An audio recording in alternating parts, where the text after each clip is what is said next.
All right, what's up, y'all? So Monday Night Raw came and went tonight. Not a bad show at all. There's three major things that I want to speak about. Number one being Goldberg walked his 75, 85, 95-year-old self out there to challenge Gunther for a Saturday Night's main event in Atlanta for the World Heavyweight Championship.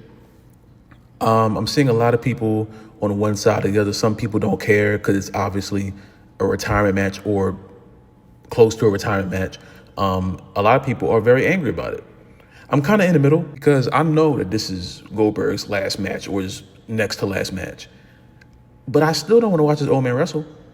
I don't care if it's his second to last match, third to last match, his very last match. It only takes one match for him to go out there and hurt himself or hurt Gunther. One move, that's all it takes. Like, trust me, I understand that Goldberg's on his way out. I understand that all this is just for that last moment, that last hurrah, you know what I'm saying? But Goldberg, to me, I don't think he's earned that. I don't. Every time I see this man in the match, and there's like these last 5 matches he's had, he almost hurts himself or hurts the wrestler. I watched him almost drop. We all saw him almost drop Undertaker clean on his head. Clean on his head. Undertaker would have been done almost if that jackhammer went any worse. So why would I want to see him do it with Gunther? I don't care. I don't care. It could be a 5-minute match of just spears and jackhammers and power bombs. Goldberg tried to go for a spear, pull his hamstring off. He speared Gunther wrong and it hurt Gunther's ribs. Like, anything can go wrong. And I don't trust him in that ring for 5 minutes, 4 minutes, 3 minutes, 2, 1. Don't care. So I understand all of the, people who try to say it doesn't matter. It absolutely matters. Especially when Triple H is back there. And he very well could say, let's put the belt on Goldberg for a little bit and have Gunther win it back. He very well could. Will he? Probably not, but he could. He could. So I don't want the ball in Triple H's hands with that. I don't think he'll take that shot, but I don't want it. I don't want the ball in his hands. I want him far away from the ball all the time. You feel me? Now the second thing is a little more unfortunate, a lot more unfortunate, to be honest with you. It really took me out of the rest of the show, if I'm being honest with you. Liv Morgan got injured. It looked like a dislocated elbow or shoulder. It was a completely routine takedown by Kyrie. Do not blame Kyrie for that. There was nothing Kyrie did wrong. It just happened. Freak accident, you know what I'm saying? Nothing Kyrie did wrong there. Liv landed, like she tried to break her fall with her arms, and she dislocated her shoulder or elbow, I'm not sure. So she could be out for a few months, maybe, depending on how bad the dislocation is. It could be as simple as a little pop in, or it could be, popping in and then resting, you know what I'm saying? So it doesn't pop back out. You never know. It's different with everybody. You feel me? But this just ruins a lot for Evolution if Liv is out for an extended amount of time, because Liv is she's in 3 feuds right now. She got the whole Nikki Bella thing, which was probably Evolution. She got another match against Io, which they kind of set up tonight for maybe Night of Champions, possibly. And she still has the women's tag belts, which if they want to build up another tag team, they got to go through Liv and Raquel, So this is a big, big hit, Liv has been an MVP of the women's division for about 2 years now, if you really think about it. And it makes me so happy that through everything Liv had to go through with just all of the haters and people saying she can't do it, she's proved every one of those haters absolutely wrong. So it just really sucks for her, her year to have this speed bump in it, you know what I'm saying? Obviously, it's not something that'll keep her down for long, but it's going to keep her down for an extended amount of time. She may end up missing at least 1 pay-per-view, maybe 2. But hopefully she gets better soon. Again, do not blame Kyrie for this. This was just a freak accident. It happens, you know what I'm saying? Yeah, hopefully Liv gets better soon, I'm happy this wasn't a Queen of the Ring tournament kind of thing too, because then it would mess up the bracket. She was supposed to win. This was just a match, you know what I'm saying? It just happened. So, yeah, hopefully she gets better soon. And then the main event happened. Now, this was a fatal 4-way. Sheamus, Bronson Reed, Rusev, and a mystery opponent. As soon as Jay lost the world championship, he was put in as the mystery opponent. Why? Don't know. But that's what happened. So part of me was like, he's going to win. That's my first thought. Every time I see Jey Uso, I just assume they're going to put him over. Triple H has been trying his hardest to make it seem like he is just prime Will Ospreay, and we all know that he's not, but they try. You feel me? They try.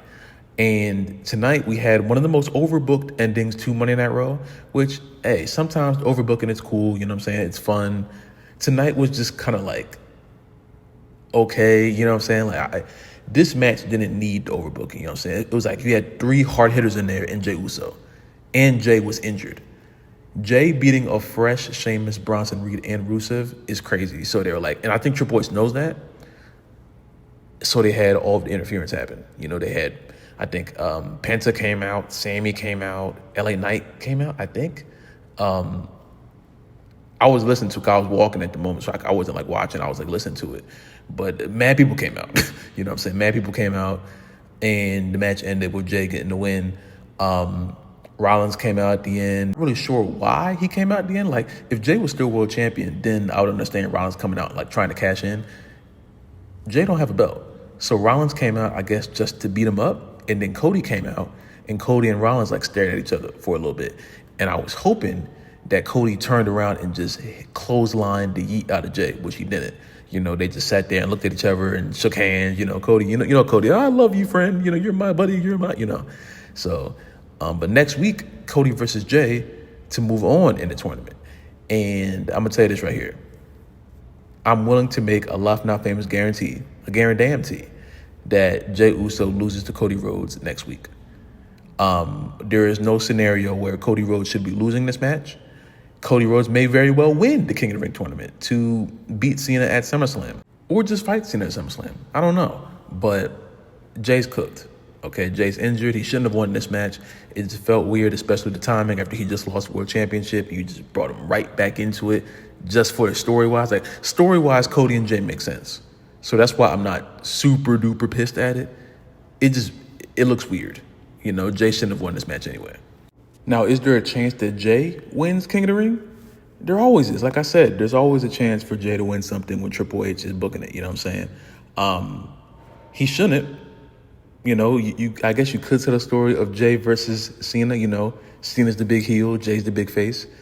I don't think they would even think to put the Undisputed Championship on Jey.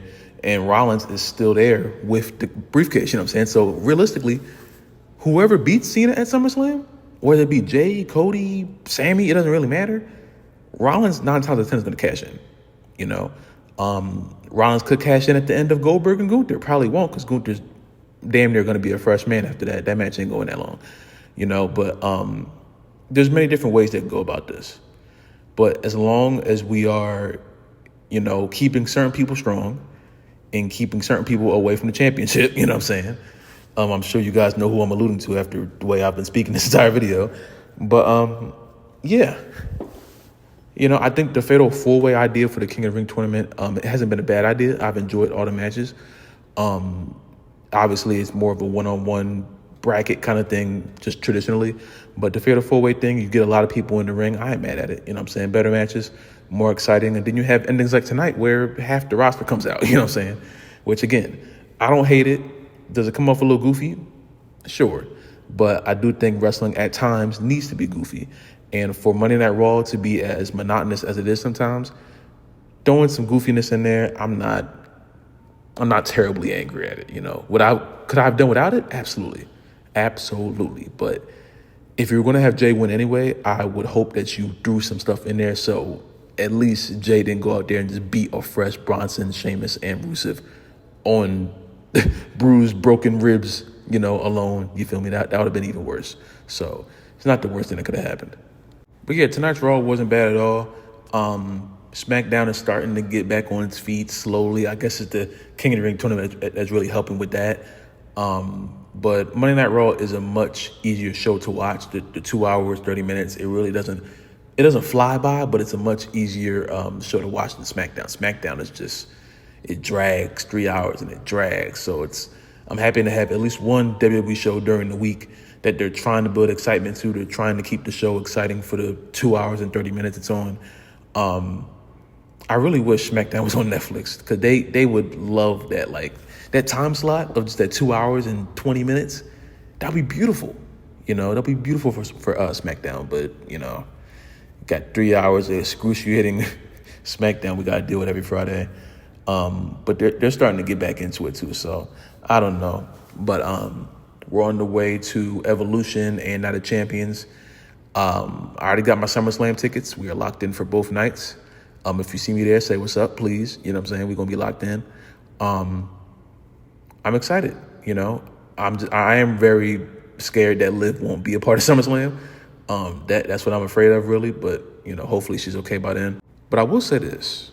This year's SummerSlam looks to blow last year's SummerSlam out the water. You know, I think last year was Cody and Solo, I think it was. And then Roman came back. SummerSlam was cool last year, but we got 2 nights of SummerSlam this year. This is going to blow last year's SummerSlam out the water. It shouldn't be hard to, you know, because SummerSlam last year wasn't. Hold on, let me check SummerSlam real quick.